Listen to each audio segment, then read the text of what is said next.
Hey there guys, and welcome back.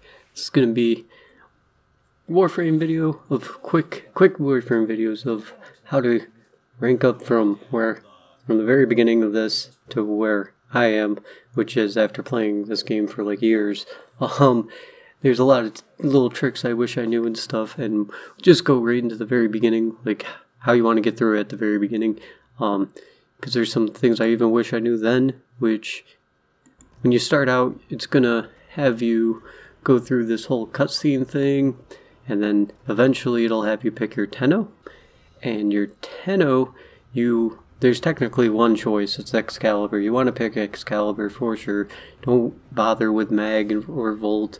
I mean, they have some cool abilities, but Excalibur is just so many leagues better than them. Volt is the only other one that's semi-useful, or can be semi-useful, but he's really a lot harder to use and requires a lot more mods, which we'll get into what those are later. But, so yeah, definitely pick Excalibur. Then you go through the little cutscene thing. You get to actually free roam, which the battle system and everything is awesome.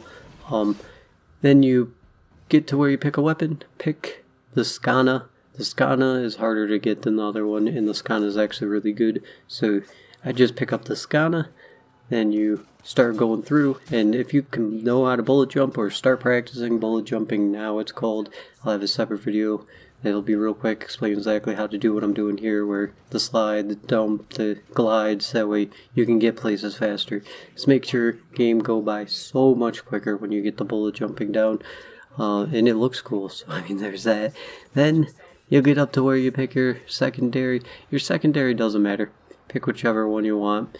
I prefer the pistol, so I went with that. And then same thing with the primary. Primary doesn't matter. Bratton's a lot easier to use though. The MK Paris is like a bow, so you need to hold it and charge it up, and then it shoots a shot, and you gotta be accurate with it, which is why I went with the Bratton. Okay, so then you get through that. You go up, beat 4, cool, and just you don't have to kill every enemy you see. You can just go past them. They're not. The stuff you're getting from this is not worth it, and the items that you get from the little drops that are all over the place, you don't need to bother farming all those and opening up every chest, but you can if you want. If you find that fun, go ahead and do that. But if you want to get through it fast, just don't bother with that stuff, because there's easier ways to get the exact resources you need later on. So then you beat 4, cool, you come in and you get to your ship. Now your ship looks pretty cool. Well, not so much to start. My ship looks really cool right now though, but you get this white background stuff. We'll get into ship editing later, because you can change all the colors and everything, and then you got all that stuff in the back that you can't use. You have to actually go and get it, which is basically the tutorial of the Warframe game, is just going through and getting all the ship parts and releasing that restraint from your leg. And then after you do that, they're just like, hey, good luck, you're on your own. Which is probably where you might want the guide, because figuring this, there's so much stuff to this game, figuring it all out piece by piece takes a long time. But yeah, then they're gonna have you go on a mission to where you gotta go and do another thing, probably go and get something, and so you just bullet jump through that, get out of there, and continue on. I suggest putting it on solo, because actually I'll go to the second mission here. I ended up forgetting to put it on solo, and I was with a teammate, and I had to open this door. I got there really fast, and you need both players when you're not on solo to open those doors, to push the button at the same time, or you can just spam square and to open it when your allies there, and he ends up being way back there, so I'm sitting here like waiting for him. I ended up having to go back and get him. He was just standing there for some reason. I don't know. People do that in solo, in public mode, so just play on solo at the beginning of the game. It's a lot easier, a lot quicker on solo, and also you won't have to wait for the extraction point, because if you're one of the people on the extraction point and there's one more player, then it's going to take a minute for you to extract. If you're on solo, you get to the extraction point, you're out. That's a minute saved. So, and if you're playing with, if you get 4 people in your group, then there has to be 2 people on the extraction point to start the countdown. So, yeah, you gotta at least wait for one other guy to get there. So you go and do that, you get your stuff, keep practicing bullet jumping throughout this. I mean, even if you look wacky doing it and are running into walls and crap, once you get it down, it's going to be so much better for you. Then you'll end up going through a couple more missions real quick that they want you to go and do before you go and fight Vor. Now, when you go and fight Vor, I suggest you either go in a group or you can do it solo. It's a little bit trickier. I mean, it's definitely possible. I did it solo, but I mean, I've played this game a lot. If you see your shield getting low, just jump around until it recharges. Bullet jump everywhere. Enemies won't be able to hit you much. And then all you have to do is shoot forward. You knock his shield down. Okay, cool. He starts recharging. Enemies come, and then you just bullet jump around so he don't get hit. And then you knock his shield down again. You do this 3 times, and he's dead. And then you go to extraction, and you get to move on to where they just basically leave you. And they say, good luck. Figure out the rest of the game by yourself. So then we'll get into Master Rank. Mastery Rank allows you to have more trades, which trading is really cool in this game because you get plat and you farm for the paid currency of the game, which you can just get from farming items, which is pretty cool later on. So you get somebody wants, you sell it in the trade chat, and you get some plat, and then you can buy some from the trade chat. You mostly never buy from the actual game market, and this opens up a lot of cool things because you can actually make a ton of plat. And if you have a trusted friend, make sure it's a trusted friend that buys plat in the game. You can sell them like 1.5 of the plat worth for PlayStation cards and stuff. I've done that.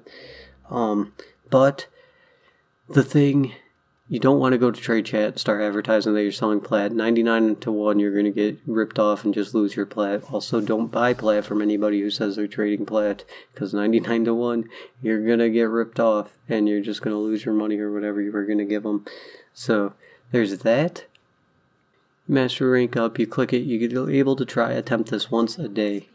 Once a day you can try to master rank up, and this will make you, the little number in the top right, go up. Every time after 2, you'll get an extra trade for every master rank you go up, so that's one more trade you can use per day. You'll get some more minimum mod thing that we'll talk about later, and some more standing points, which are important too. So always try to do your master rank by anytime it's available. If you fail it, you're going to have to wait a day until you can try it again. But I mean, they're so easy, you don't need to worry about failing it. Like this one, just go around and kill 3 waves of enemies, and you get so much time to do it. It's ridiculous.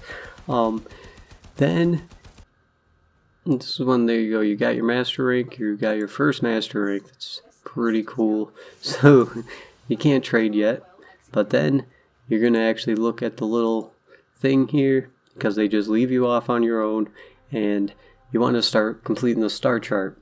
Now to do that, you just go over any of these blinking blue dots, or you can try the ones that aren't blinking anyway, and complete all those. This will give you more master rank points, also for completing the star chart. And then you see junctions to different planets.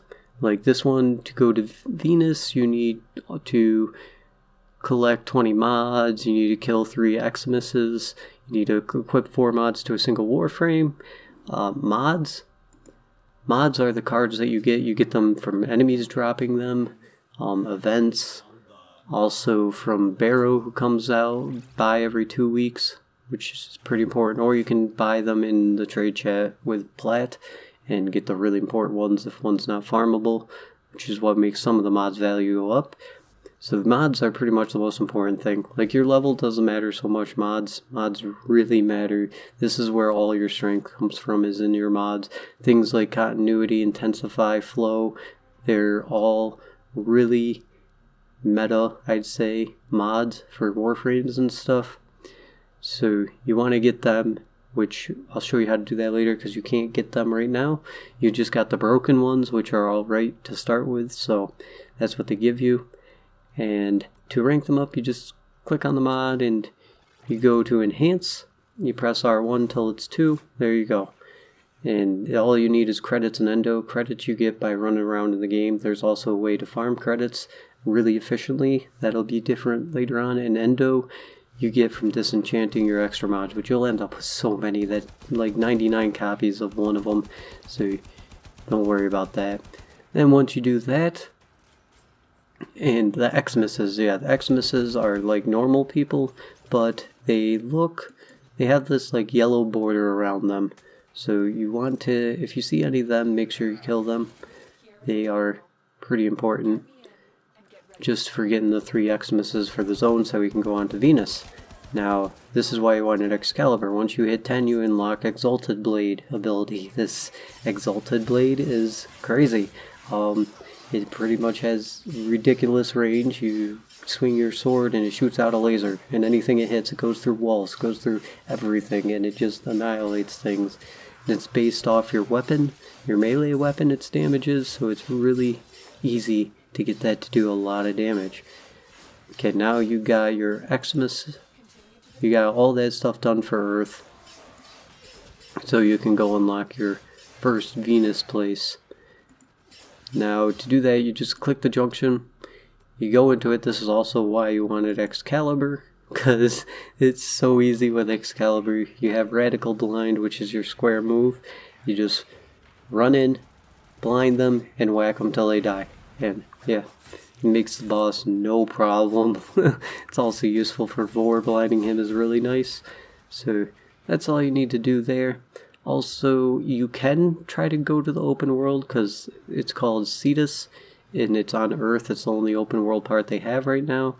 Just to do the one mission, you run up right to this guy here, and you click bounties, you do the one bounty, and you come back, and there you go.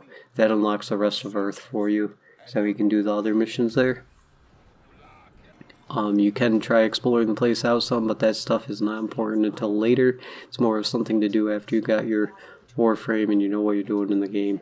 So that will pretty much get you started, and then you go on to Venus and you go through and do those.